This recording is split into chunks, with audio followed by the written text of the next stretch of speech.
This is Sg2 Perspectives, a conversation with Sg2 experts and industry thought leaders about the biggest trends in healthcare and what we expect that's going to mean for the future of healthcare delivery.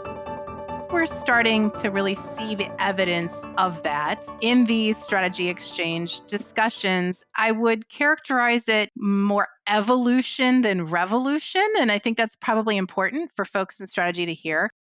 Welcome to Sg2 Perspectives. I'm your host, Trevor Durin.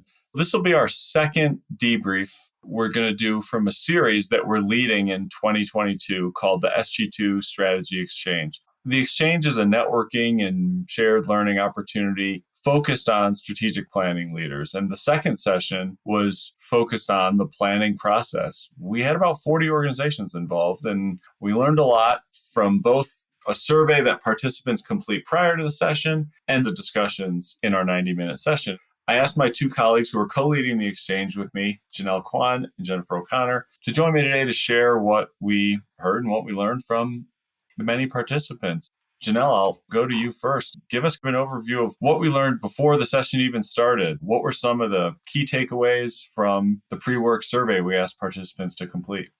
One of the things that stood out to us the most was the number of organizations. So around 61% of those surveys said that they intend to or they are in the process of updating or revisiting their current strategic plan at the enterprise level. That signals to us organizations are taking stock of what happened over the last 2+ years with COVID, and they're committed and determined to look forward and better understand what that future might look like. Along that thread of what the future looks like, we also asked, in your next strategic plan, the enterprise level, what time frame will that encapsulate? And a lot of variation in terms of the responses that we saw. Around 45% said it's going to be a 3 to 5 year plan. Anecdotally, some commented that that felt like their best attempt at kind of the sweet spot between near and shorter term without losing that kind of focus on long term.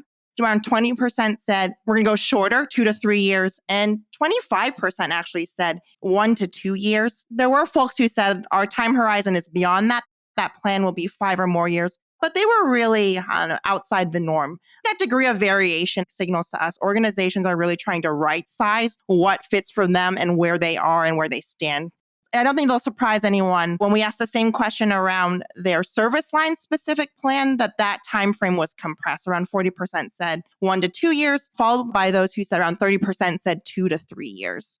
And if beyond looking at timing, we wanted to understand where are they with some of the inputs on their strategic planning process. And in particular, how are you looking to incorporate data or think about data differently in your next round of planning? Across the board, there was a lot of consistency around the 5 major areas people wanted to hit, included outpatient data, claims, referral patterns, consumer insights, and health equity, and some of those social determinants of health metrics. That is a little bit music to our ears. How can we think about data differently? But also in our strategic planning course, we talk about that a lot. What are new metrics? What are leading indicators that you can use to inform your planning process? So really nice to see organizations be really intentional about doing exactly that. The survey highlighted you can't undervalue really how critical a role a stakeholder plays in informing the planning process. And for organizations, the top 5 stakeholders that they identified as key to their planning efforts was finance, strategic service line teams, hospital presidents, the medical group, and population health teams. What stood out, though, was kind of the opposite end of the spectrum. How few organizations identified contracting as well as leaders from community organizations. I think that really stood out given the conversations we've been having around the shift to value and equity.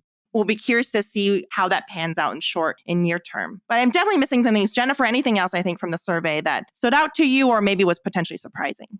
I just thought the overall vibe was refreshing. As someone who's worked at SG2 a long time, and can I get a hallelujah for focusing on growth? That was kind of the vibe, right? And you heard that reflected in the number of people who are updating the plans and the fact that we're not just on a 1-year plan like we've been for the last little bit. There was just this sense that it's time. We're going to pick our heads up and we're going to look ahead, and not to underestimate the challenges every day and just staffing the hospital right now. But it's kind of exciting and kind of refreshing. And you kind of got that vibe from the group that was assembled, which was great to see.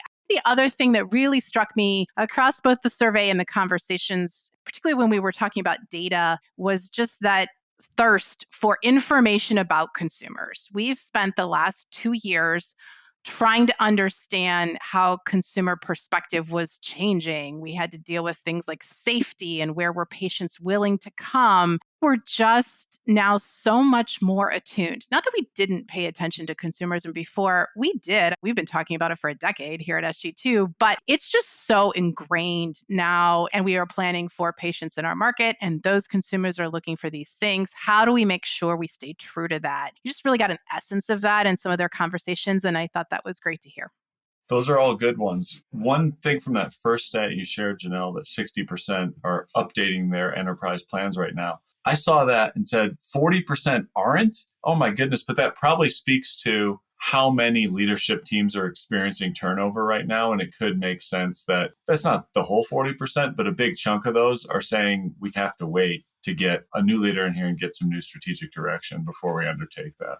Well, and Trevor, remember, we had a few go-getters who actually have already updated their plan. We were getting calls the minute things started to die down, right? As we were rounding the corner into 2022, there were some people who were ready to go and fast track, not a whole scale plan overhaul, but a refresh. And some of the people actually have already done that. That was their priority Q1 of 2022. They've gotten it done and they're moving on to execution. So yes, certainly CEO retirement and turnover is going to drive some of those numbers and the folks who haven't moved, but there's probably a couple of early movers in there who've already got it done. Yeah, you're probably right. Now I want to hear some specific key takeaways from the discussion groups within the session. And just for listeners who haven't participated in the past, we spend 90 minutes together, and most of it we get to spend in breakout groups where we try to pair together like organizations who are not competitors so we can have a pretty frank discussion, in this case, talking about the planning process.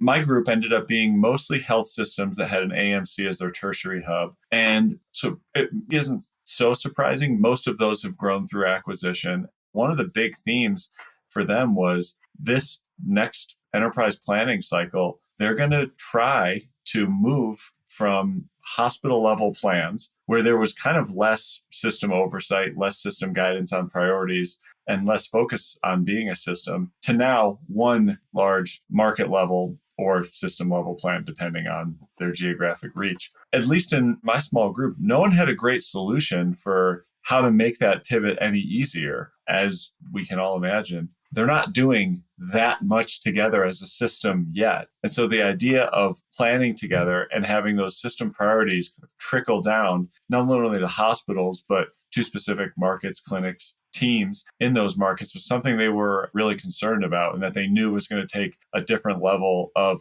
kind of the soft skills effort and just time and energy than kind of their normal processes that had before, but they probably hadn't tweaked their process enough to keep up with that new expectation and demand. That was a big takeaway for me. Janelle, how about in your group? What were some of the themes they focused on? Yeah, so a big theme that we happen to have a group of folks that were in the midst or preparing for some leadership transitions. And how do you navigate that, particularly as it relates to a CEO leaving or a new CEO coming on board? And the group talked a lot about that kind of in the short and long-term lens. In the short term, to what extent do we need to revisit our plans and make adjustments and introduce some of those incremental changes? And then in a larger term, to what extent is this also those changes an opportunity to tackle some of those big structural changes or as ambitions we've wanted to introduce to the planning process, be it around timing, how we go about making decisions, or even prioritizing. So a nice mix of how do we deal with that in the new term and some of the turbulence for that potentially, and then broader picture, how can that be a way to introduce additional changes we've always wanted to. Jen, any other thoughts there? Yeah, I actually wanted to piggyback on what Trevor was saying. And Trevor, it's interesting to me that your group was talking about that. If I think back to some of the on-site sessions we were helping facilitate in 2019, right before the pandemic, several of them were our academic medical center members who are part of an integrated delivery network. They have multiple community hospitals in their network. And the conversation of the day was, we need to get a handle on how to act like the network we have now become through M&A. And we use the term service distribution. Other folks have other terms they like to use there. But we had this kind of series of events across members where we were helping them facilitate. They had whole day sessions. They would bring folks together. There was some just meeting of the minds that needed to happen. People in new roles as a service line leader across the system versus at any one location. What are we all responsible for? That was really an active conversation, and we were pretty excited about that. We've talked about service distribution at our executive summit series in the summer, and then COVID hit, and all those conversations just stopped. Rightfully so. We had other things to worry about, but we kept waiting to hear that we've picked up the service distribution conversation. And I'm wondering if we heard the beginnings of that in your group. And in fact, we've gotten a couple of questions in the SG2 member question queue, literally in just the last week. I feel like that momentum is building, and maybe 2022 is the year that we get back to service distribution. It's an important topic, and you can envision that folks would update their planning templates to perhaps force commentary from different business units on how they plan to participate in that effort or handle that effort. Where do you think you have a program that could be the recipient of volumes from your sister facilities? Where do you acknowledge you have a program that's low volume and that maybe you want to learn more about who else is doing what across the system? I'm excited for that conversation. I actually didn't have a group of AMCs, but regardless of organizational type, there was still this conversation around access as the center of gravity for planning activity right now. It seemed like no matter where you were, no matter what kind of organization you had, folks were acknowledging that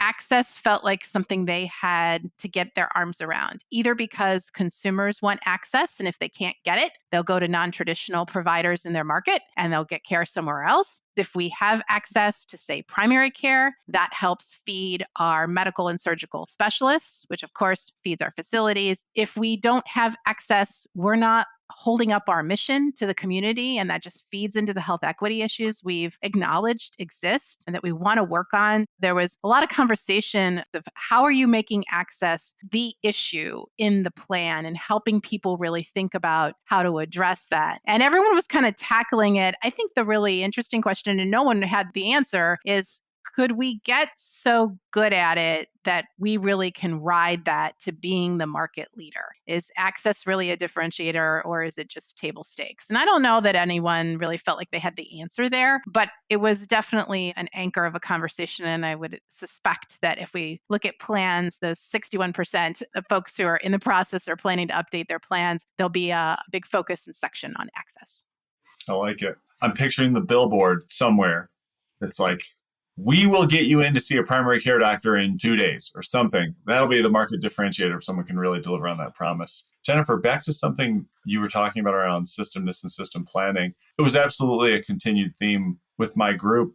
Someone else said, it's news to me when a strategic financial plan gets released. I see it in my email for the first time, and that just kind of speaks to the lack of working together as a system. And it probably sets up that right now is going to be a time where, just out of necessity, there's opportunity for closer collaboration between stakeholders. And if finance is the number one stakeholder there right now, the finance mission and the growth mission of strategy are not exactly aligned. And now may be a time for strategy to walk across the aisle and realize that for growth initiatives to get implemented, they're going to have to really meet the priorities, focus, constraints under which finance is thinking and operating right now, and service distribution may be a way to meet many of those needs. Jennifer, this strategy exchange was really your baby, your brainchild. We've done 2 out of 4 that we planned this year. Connect the dots. Any themes that you're seeing kind of emerge now across multiple of our discussions? What is really changing for strategic planning at big health systems today? I think when we started the exchange at the beginning of this year, we suspected that COVID had prompted all sorts of changes across the health system, including in planning, not just operational changes. But we were curious if that hypothesis was true and exactly what has changed. And we're starting to really see the evidence of that in these strategy exchange discussions. I would characterize it more evolution than revolution. And I think that's probably important for folks in strategy to hear. It's not that we came through COVID and everything you did will suddenly be 180 degrees different. It is, okay, our organizations changed, the world changed. We're going to change some things to better accommodate that. And we know from both the previous conversation and this one that timelines changed. We got very, very short-term focused in the pandemic, and now we're starting to see that lengthen out a little bit as we look ahead. Some things didn't change very much. If you think back to the last session, the vast majority of organizations still have a chief strategy officer as their senior most strategy leader, and that person reports to the CEO. So really appropriately positioned as a senior leader within the organization, helping shape the direction of that organization at the right hand of the CEO. What we're going to hear in the next 2 episodes that are coming, we're going to talk a bit about prioritization, which everyone acknowledges they struggle with. And to your point, Trevor, about finance versus strategy, part of how we reconcile tight financial times with a big growth agenda is going to be prioritization. How do people go about doing that? That's our conversation next month at the end of June. And then we'll round out this year's strategy exchange talking about execution and perhaps become more nimble. The plans can get done quicker. We're definitely focused on competitors in the marketplace. I hear a lot of conversation right now about people creating new positions for folks to focus on competitor intelligence in their market and get real-time information so executives can make decisions. We've answered the call to be nimble, and then we're going to have to go get it done once we create these plans. What does that mean? What is strategy's role in execution? We've certainly heard folks over the years talk about project management offices. Is the execution side of strategy really what we're seeing now in the rise of transformation offices? I don't know if we know the answer yet, but those are some of the conversations that we'll get into. And all of that together, again, to me, is an evolution of the strategic planning process and the great work that our members are doing to keep up with changing times and continue to push their organizations on a forward-looking, really positive path, which is great. Agreed. It is great. Janelle, anything you want to add? It's aligned with that feeling of evolution. A lot of the conversations, particularly we talked a lot about access. It was heartening to hear organizations saying we need to in some ways also look outside of our industry. We recognize that other industries do it better. And those can be tools and learning to inform us. We need to understand bigger picture what's happening. So that gives me a lot of optimism and hope for this ability to continue to evolve in response to the times. Yeah, the thing that's popped to me, Janelle, we've worked together on the strategic planning course, which is usually managers, directors, and analysts.